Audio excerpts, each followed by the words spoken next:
Hola, buenos días. Voy a comentaros acerca de un par de versículos que para mí han sido de los que más me han impactado y me llamaron la atención desde muy pequeño. Lo descubrí leyendo la Biblia. Después ya lo escuché en alguna que otra predicación, pero la primera vez que me encontré con esos dos versículos fue por mi propia cuenta, leyendo solo. Mirad, está en el Evangelio de Juan, capítulo 20, versículo 31, y dice así: Hizo además Jesús muchas otras señales en presencia de sus discípulos, las cuales no están escritas en este libro. Pero estas se han escrito para que creáis que Jesús es el Cristo, el Hijo de Dios, y para que creyendo tengáis vida eterna en su nombre. Ahora mirad, Juan fue uno de los 3 discípulos que permanecieron con una relación más directa y estrecha con Jesús, junto con Pedro y con Jacob, que era Santiago. Habían 12 discípulos, como sabéis, pero 3 eran los que estaban en momentos más especiales. El Señor los llamaba aparte de vez en cuando a ellos 3 para ciertas cosas, ciertos menesteres. Y Juan es uno de ellos, ¿verdad? Existen 4 evangelios en la Biblia: Mateo, Marcos, Lucas y Juan. Los libros se llaman evangelios, los escritores se llaman evangelistas. Juan y Mateo son 2 discípulos del Señor, mientras que Marcos y Lucas, aunque son evangelistas y escriben 2 de los 4 evangelios, no fueron discípulos del Señor, pero conocieron perfectamente la biografía del Señor y formaron parte de los escritos de los evangelios porque tuvieron el testimonio directamente de los discípulos. Pero discípulos tal cual, solamente Mateo y Juan fueron directos de los 12 escogidos del Señor. Ahora, mirad, Juan se distingue de los 4 evangelios, su evangelio se distingue de los otros 3 porque se centra más en ciertas enseñanzas que el Señor dio, mientras que los otros 3 no lo hacen, no comentan ciertas enseñanzas. Los otros 3 sí relatan acontecimientos que Juan, del Señor, ¿no? Acontecimientos que hubieron respecto al Señor, estamos hablando del Evangelio, y Juan no lo hace. De modo que tenemos 3 que cuentan casi las mismas vivencias con Jesús, que, fijaros, por tratarse de milagros, de cosas realmente increíbles, era necesario que quedase plasmado por varias personas, no por una sola, sino por varias personas que pudieran ser testigos, los cuales veían lo mismo desde diferentes perspectivas y con su diferente forma de expresarlo, lo cual demuestra la historicidad del caso. Mientras que Juan, el 4º evangelista, nos lleva a lo que fueron mensajes muy importantes del Señor y que con un único testimonio, como el de él, pues como testigo era suficiente para plasmarlo y dejarlo ahí para que los demás lo leyésemos y lo recibiésemos. Pero un milagro es mejor tener diferentes testigos para que no haya lugar a dudas, ¿no? Ahora, aunque en estos versículos encontramos que se encuentran en el Evangelio de Juan es el autor de estos versículos, los que hemos leído antes, ¿verdad? Hizo además Jesús muchas otras señales en presencia de sus discípulos, las cuales no están escritas en este libro, pero estas se han escrito para que creáis que Jesús es el Cristo y el Hijo de Dios, y para que creyendo tengáis vida eterna en su nombre. Esto podemos hacerlo extensible a toda la Biblia. Estos versículos pertenecen a la Biblia. Dentro de la Biblia están en el Evangelio de Juan, ¿de acuerdo? Pero la Biblia es una unidad. Toda ella es una única masa que contiene un único alimento. Y aquí hay un ingrediente que pertenece a la masa entera y que puede implicar a toda la masa. Así que estos 2 versículos son extensibles a toda la Biblia. La Biblia, mirad, es un libro muy extenso, sin duda alguna, ¿verdad? Pues son 1000 y pico de páginas. Pero sabemos que hay volúmenes de otros de otros temas, otros libros, que son mucho más extensos, las enciclopedias, hay tratados de algunas disciplinas como la medicina o la filosofía, la historia, etc., mucho más extensos que la Biblia. ¿Podría haber sido más extensa la Biblia? ¿Podría haber contenido más cantidad de información? Por supuesto, muchísima más. Pero el asunto, mirad, es que la Biblia no es un libro de historia. La Biblia contiene historia. Hay muchas más historias que contar. La Biblia podía haber incluido muchísimas más historias para contar. Pero, fijaros, la Biblia cuenta historias que muy pocos historiadores cuentan. Y hay cosas que no cuentan la Biblia y que muchos historiadores y libros de historia sí cuentan, ¿verdad? Pero es que el fin del libro no es ser un libro de historia. El fin de la Biblia es el de transmitir cierta enseñanza con las historias que está contando. La Biblia no es un libro de poesía, pero contiene poesía. Hay muchas poesías de muchos estilos, pero mirad, los salmos eran cánticos hebreos escritos con contenido en forma de poesía, con una ritma característica de su cultura. Había, por ejemplo, muchas repeticiones, pero el fin no era hacer un libro poético. Los salmos son un libro poético, pero la Biblia no tiene como fin ser un libro poético, sino transmitir mediante ello cierta enseñanza con esas poesías, con esas canciones o esos salmos, ¿verdad? La Biblia no es un libro de leyes, no es un código legal, pero sí contiene un conjunto de leyes humanitarias, de leyes sociales, de leyes personales,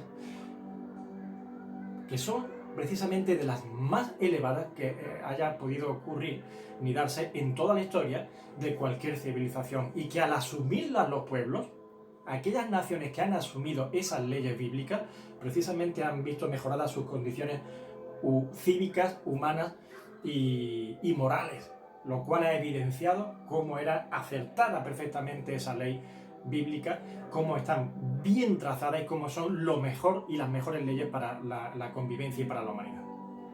Pero el fin de la Biblia no es ser un código legal, sino transmitir cierta enseñanza a través de esas leyes que vemos en ella plasmadas.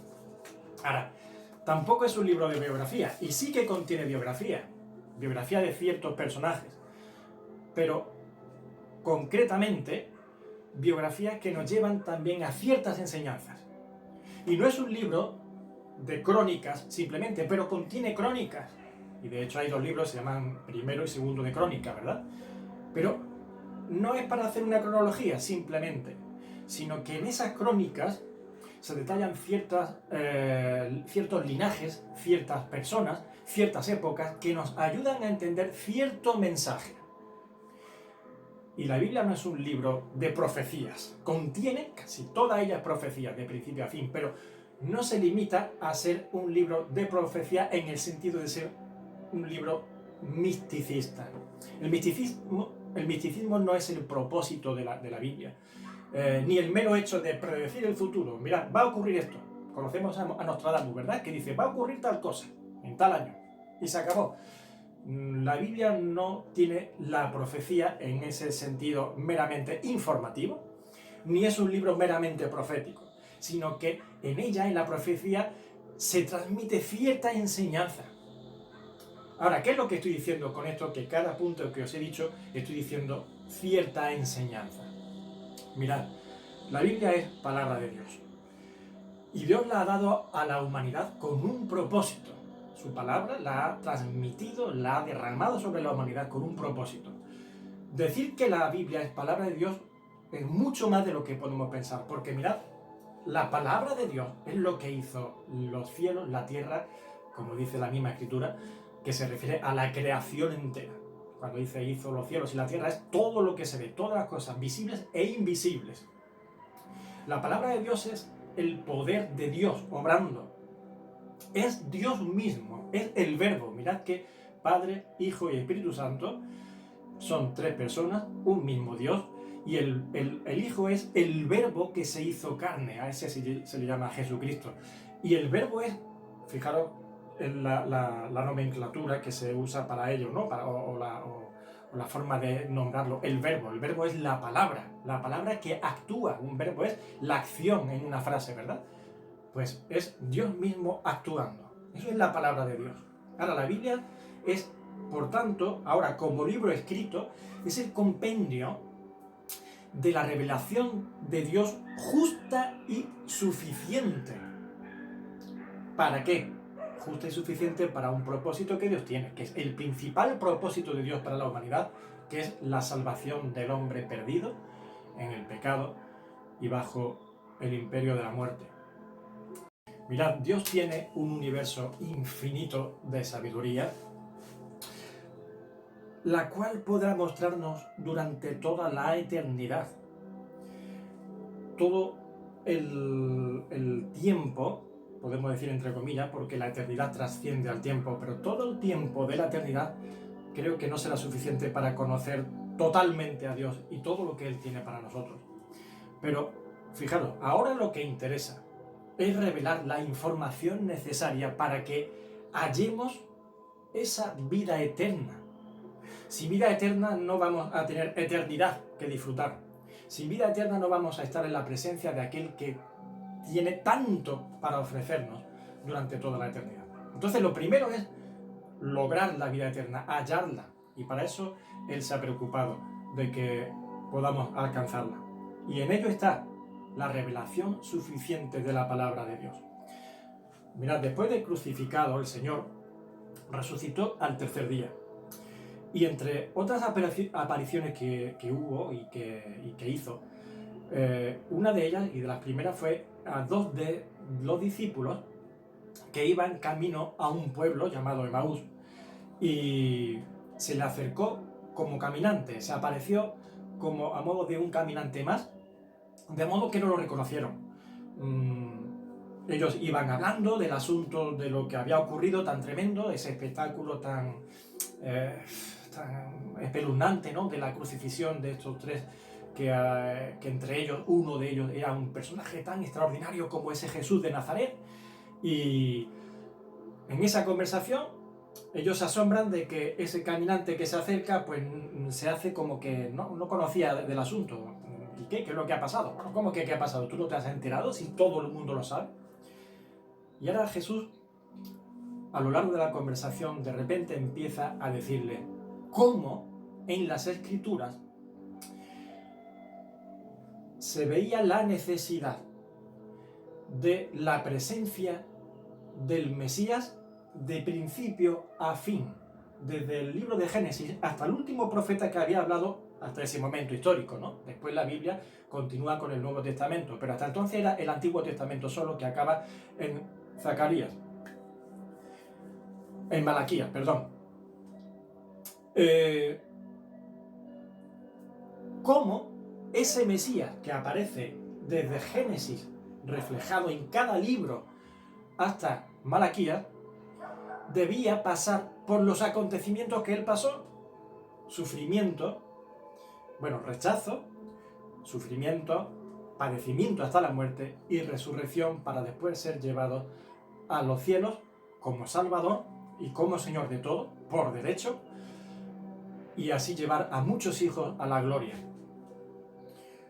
Bueno, pues así el Señor les deja claro que toda la Escritura tiene un propósito, con libros tan dispares, tan distintos unos de otros, pero todo enfocando la visión del hombre a un mismo propósito: llevar los ojos a un Mesías prometido por Dios desde el principio.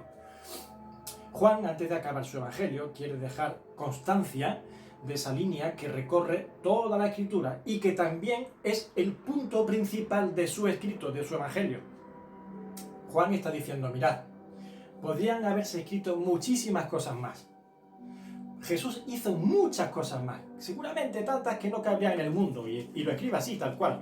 Mirad el versículo, Juan capítulo 21, 25, dice: y hay también muchas otras cosas que Jesús hizo, las cuales si se escribieran una por una, pienso que ni aún en el mundo cabrían los libros que se habrían de escribir. Amén. Quizás sea una hipérbole, ¿verdad? Una especie de exageración que solemos usar, sobre todo los andaluces, ¿no? Pero está diciendo que sí, que él ha escrito pues un evangelio, que nosotros lo hemos dividido en capítulos, porque ellos no dividían capítulos, pero nosotros hemos hecho la división, contiene 22 capítulos, y vale, muy bien, pues esto es lo que he escrito, que se podría haber escrito 1000 capítulos más, pues sí, pero las que se han escrito se han hecho con el fin de lograr el objetivo principal y necesario, que es que creáis. Así es como comenzamos al principio, ¿verdad? Estas cosas se han escrito para que creáis que Jesús es el Cristo, que creáis, es decir, poner en marcha la fe, despertar la fe en el corazón. El hombre no es un animal evolucionado, el hombre es un ser hecho a imagen y semejanza de Dios que tiene alma y espíritu y puede tener fe, cosa que no tiene ningún animal por mucha biología evolucionada que llegue a desarrollar. Así que despertar la fe que hay en los corazones, darle una base sobre la cual apoyarse, sobre la cual creer.